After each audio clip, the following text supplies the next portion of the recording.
So Metro Denver EDC is proud of our partnership with Patty, and we're delighted she's here to share our outlook for 2018. Please welcome Patty Silverstein.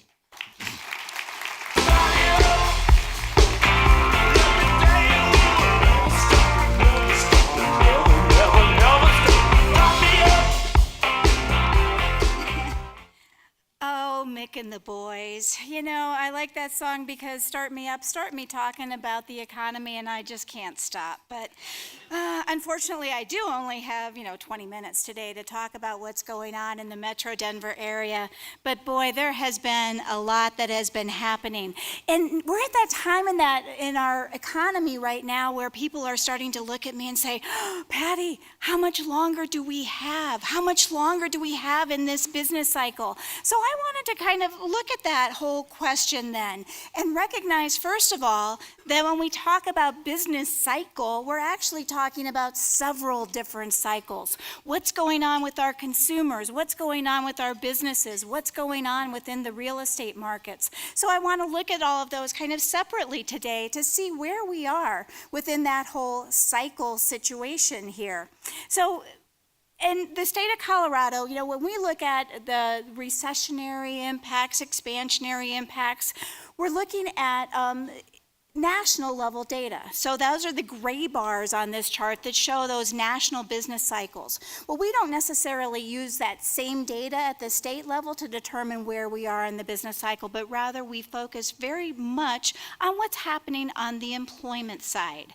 So if we're looking at what's going on with employment, we can see that sometimes Colorado, our economy turns a little bit either before or after the national economy, but generally runs pretty coincident with that. As we look out to 2018, our expectation is that Colorado will still continue to grow. We'll add about 50,000 jobs throughout the state of Colorado. In the Metro Denver region, which is generally a 7-county area that stretches from Adams and Boulder counties on the north on into Douglas County on the south, we're looking at about 31,000 net new jobs being added. Now, you look at that and you say, okay, that's a little bit slower growth rate than what we have had over the last few years, and it is. The main reason for that particular slowdown is that labor is tough to find. So it's not that our companies don't want to be expanding and growing and adding more workers, but truly their ability to find the workers right about now is a challenge. When we're looking at an unemployment rate of 2.5% in the Metro Denver area in 2017, indeed in some of our counties such as Douglas County, they average 2.2% unemployment rate. We need to recognize that yes, indeed, it is rather challenging to find those workers out there. So all of you that are in those hiring positions do recognize that this situation is not necessarily going to change in the coming year either. So you need to be to really think about the type of workers that you need and how to attract those workers that you need. But we also need to recognize that we are seeing differences throughout the state of Colorado in terms of this growth. So right now, our strongest growing area of the state is at Fort Collins. Larimer County added about 3.9% job growth in that region. Also, their neighboring county, Weld County, or the Greeley Metropolitan Statistical Area, was second fastest growing. So in that region, we have seen a lot of technology companies. We have seen the oil and gas influence in Weld County, of course. We've seen construction activity. We've seen a whole host of diverse economic activities. In the Metro Denver region, we have been growing at about the same pace as the state of Colorado. And that's not surprising because our employment, it represents about 62% of the state's employment. So our growth rates are going to be very similar. Colorado Springs, as well as the Pueblo area, have also been growing, but then we look out at, Grand Junction. We're seeing the Grand Junction is still shaving some jobs off of their whole employment base out there, although they have been getting very aggressive in terms of trying to improve their educational system. They are trying to really add in more flights, make better use of their airport, trying to figure out how to be that good community too for retirees. So there's a lot going on out there to try to reverse that situation, but they have certainly been impacted by that whole price of oil and price of natural gas, even more specifically in their region.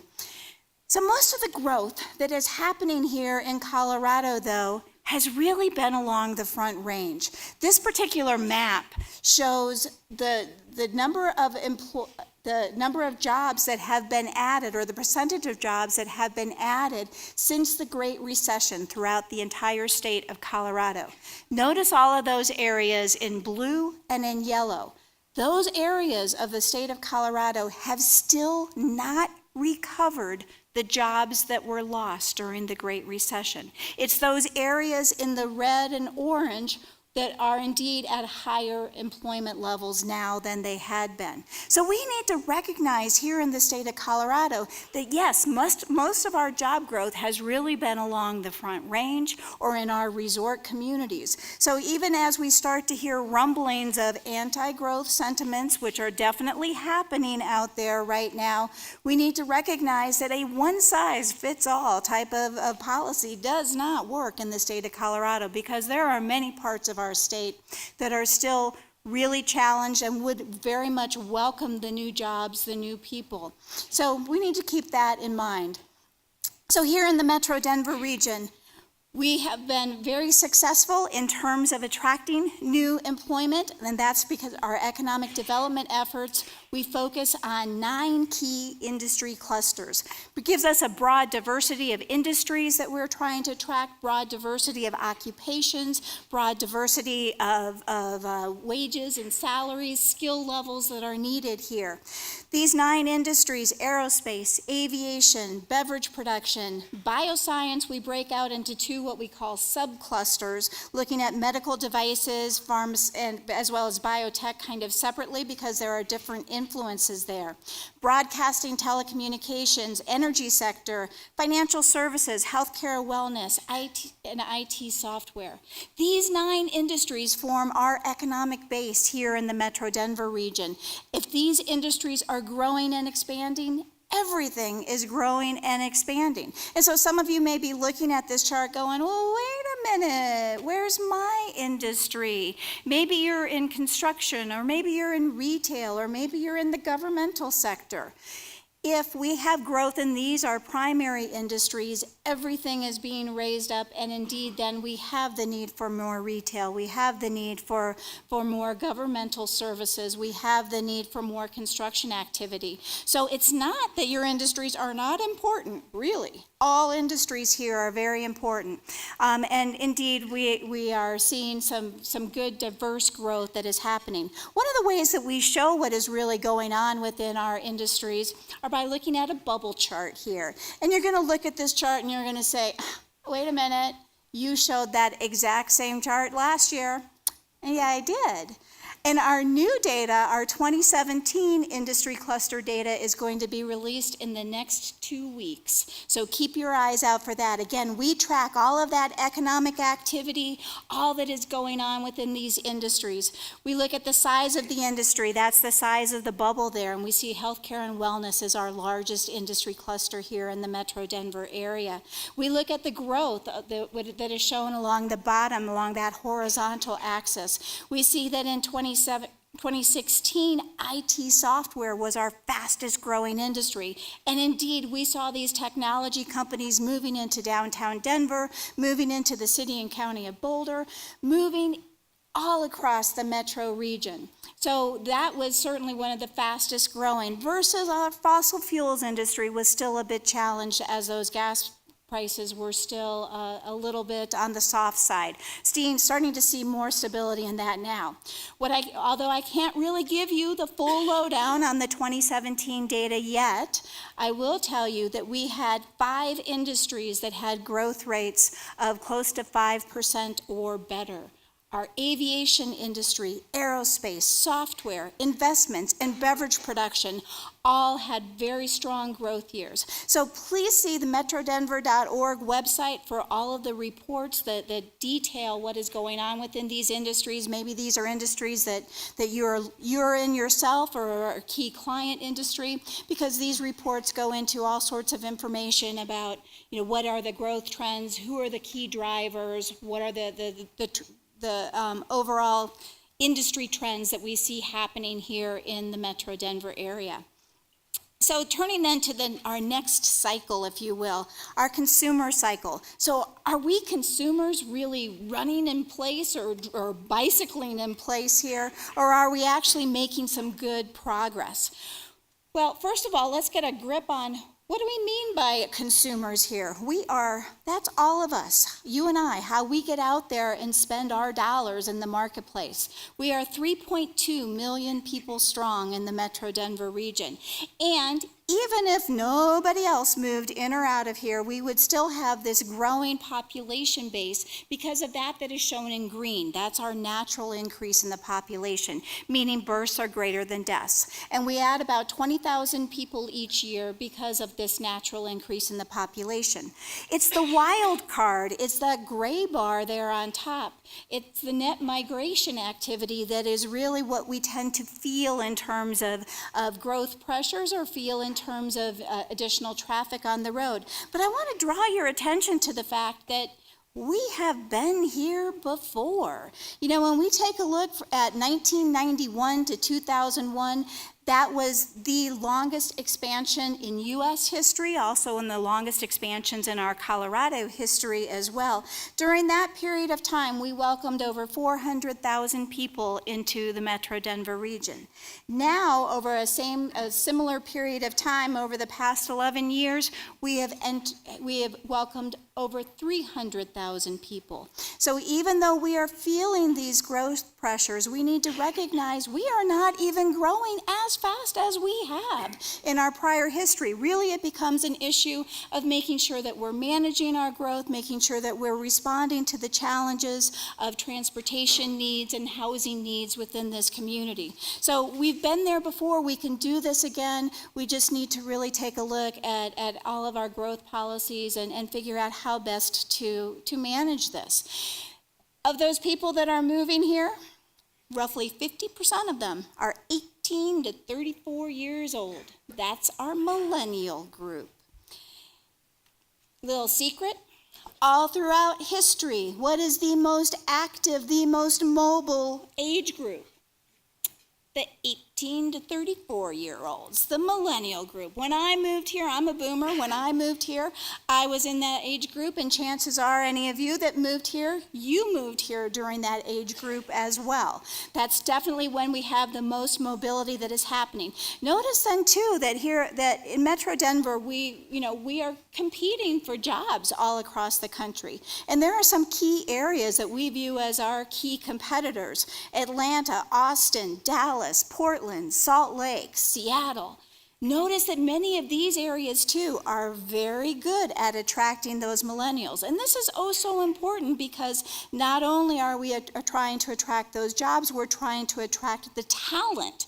So we need to, again, make sure that we are keeping an area that is indeed attractive to all of that age group, and attractive to all of the workers, the talent that we need within this region. So put all this together, our consumers here in the Metro Denver region, we are confident and we are out there spending. A good indicator of consumer activity is what's going on with the Consumer Confidence Index, because truly as this index goes up, so too we tend to see spending going up. We are looking at an increase in our confidence levels of 25% in 2017. So that was really pretty huge. So again, we are very confident consumers. The big challenge for us? Housing. Yes, you've heard me say it before, that these housing costs have been increasing pretty rapidly within our region, and that is indeed one of the greatest challenges to continuing to attract the talent that we need. We are looking at a median home price in just the city and county, or just in Boulder County, I should say, of over $600,000 in 2018. That ranks as the 7th most expensive housing market in the country. Metro Denver, no great bargain either. We rank as number 14, and we expect that our median home price will be approaching that $430,000, $435,000 mark in 2018.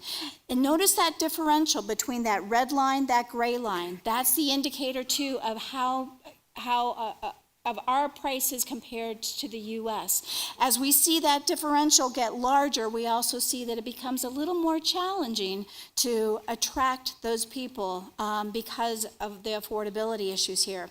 On the apartment side, we are starting to see some tempering in those apartment rates. We have introduced, we absorbed nearly 12,000 units in 2017. We're starting to see, as we add more units into the marketplace, that indeed some of those apartment rental rates are starting to temper a bit. We expect about a 3.5% increase in the rental rates in 2018 compared to 10-12% in prior years. That had tempered to about a 4% increase in 2017. The main reason why we are starting to see a little bit of settling in these prices is that, yes, we have been adding units. There was a recent study done by the P-Town Foundation and Dr. Phyllis Resnick that still indicates that in the Metro Denver region, we are still underserved by about 32,000 housing units. There's still, there's other studies out there that may put that number a little bit lower than that, but the point being that we still need to be adding more homes into our marketplace to accommodate the increase in households so that we can indeed see some of those price increases start to slow a bit over the next few years. On to commercial real estate, and again, recognizing now in the commercial real estate market, again, are we going too fast, or are we starting to see some slowdown?